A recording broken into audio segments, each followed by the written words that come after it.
আমরা মাথায় রাখবো আমাদের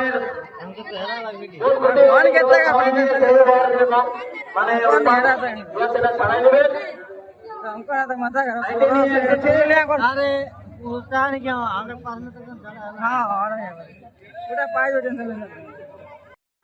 প্রতিবাদে আজ এই প্রতিবাদী অধিকার সভা এই সভার কাজ কিন্তু আমরা আবার করে শুরু করে যাই। আমাদের বিশেষ করে পুরুলিয়া জেলা কমিটির ডাকে আজ এই অধিকার প্রতিবাদী সভা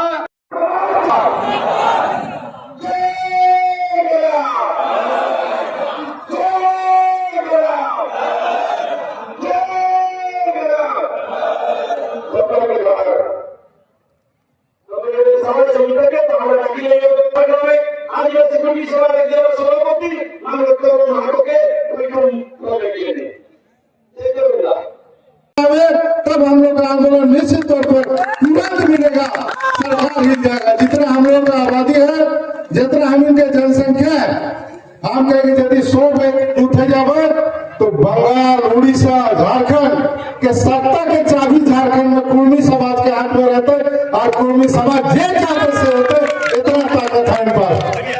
सब अलग अलग जरूरत नहीं, सब अब एकजुट रहा है, एकजुट रहा है। जितना आंदोलन के जब भी घोषणा आवे, हम तो अभी तक मंच के माध्यम से एक घोषणा भी करे चाहे कि जितना समाज के सब लोग मिल के एक साथ एक बाद आंदोलन के घोषणा करा, सरकार के चेतावनी दे कि जब तक हम इनके मांग पूरा ना होते तब तक सरकार के हम चले ना देवे। अभी तो हम लोग खाली रेलवे टिकट, इसके बाद पूरा चक्का जाम भी करेंगे, रोड भी जाम करेंगे, हुक्का पानी भी बंद करेंगे। इसका भी हुक्का पानी बंद। इतना बड़ा हाथ हम इनके पीढ़ी दर पीढ़ी सबके भविष्य खराब है। हम इनके सरकार के भविष्य की चिंता न है। आज कुछ विशेष जाति के आदमी, विशेष समाज के आदमी हम लोग आंदोलन के विरोध कराती। अरे भाई हमारा हक लगे, हम किसी का हक के बारे में প্রশাসন এত বড় জনবিরোধী চালালো। আমার সঙ্গে অনেক কথা হলো এসপির কথা হলো। আমি বলেছিলাম এই এসপি আমি মুখ দেখবো না, এসপির মুখ দেখবো না, কিন্তু বিশেষ কারণে বলছি যে আমি যাকে বাধ্য কেনে বলছি এদের বেলটুকুটা হয়ে যাক বা এদের মুক্তিটা হোক, তারপরে দেখা দেখি হবে। দেখা দেখি হবে না। আর অজিত মাহাতো 4 ফুটের 54 ওঠে, সবাই জানে। মনে রাখবে আইডিওলজির বয়স হয় নাই, মানুষের মৃত্যু হতে পারে, অজিত মাহাতো কিন্তু বাঁচে রইবে। বাঁচা রইবে না, লড়াই তার সংগ্রাম কেউ না কেউ বহন করে যাবে। কারণ মনে যাবে আমি মরে গেলেও কিন্তু লড়াই থাকে যাবে। আর পরিষ্কার বলে দিচ্ছি অজিত মাহাতো এসটিটা করে কেই মরবে। আমি এখন মরিব নাই, আর চ্যালেঞ্জ করে যাচ্ছি। আর একটা লড়াই আমি বলে যাচ্ছি, এই যে সরকার তো কিছু করল, আর সরকারের দালাল পার্টির মাহাতোরা আর বিরোধী পার্টির মাহাতোরা একটা কথা বলেছে, তাহলে আমরা কি করবো? এরপরে আমি একটা কথা বলছি, শুনবেন তো? যারা আয়ের মতো রাস্তাটা আছে শুনতে পাচ্ছেন? শুনতে পাচ্ছেন না? একদম বুকের ভিতরে হৃদয়ে করে বাঁধে নিয়ে যাবেন, কাছে করে নিয়ে যান আমার বক্তব্যটা। আগামী কবে ভোট হচ্ছে? কবে ভোট হচ্ছে? কবে ভোট হচ্ছে? 2026-এ ভোট হচ্ছে। আজকে আমার 1 লাখ তো ভোট পাইছিলি, আর ওই ভোটটা কিন্তু আর কমবে নাই, ওই ভোট কমবে নাই একটাও।